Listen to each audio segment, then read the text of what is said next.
হাদিসে নবী সাল্লাল্লাহু আলাইহি ওয়াসাল্লাম এই দশককে বছরের শ্রেষ্ঠ দিনসমূহ বলে আখ্যায়িত করেছেন। আফজালু আইয়ামিদ দুনিয়া বলেছেন, বছরের সবচাইতে সেরা এবং শ্রেষ্ঠ দিন বলেছেন।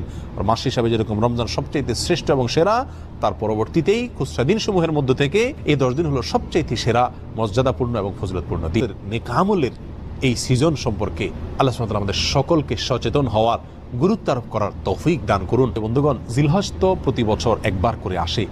আমার জীবনে জিলহজ কতবার এসেছে, কিন্তু জিলহজের প্রথম দশকে নেক আমলের গুরুত্বের কোনো ছাপ আমার জীবনে কি আদৌ পড়েছে? এই প্রশ্ন আমরা প্রত্যেকে যার যার নিজের কাছে রাখি এবং এই প্রশ্নের আলোকে জীবনের অবশিষ্ট জিলহজগুলোকে ভিন্ন মাত্রায় নেক আমলের মাধ্যমে কাটাবার চেষ্টা করি। আল্লাহ সুবহানাহু ওয়া তাআলা আমাদের সকলকে তৌফিক দান করেন। আসসালামু আলাইকুম ওয়া রাহমাতুল্লাহি ওয়া বারাকাতুহু।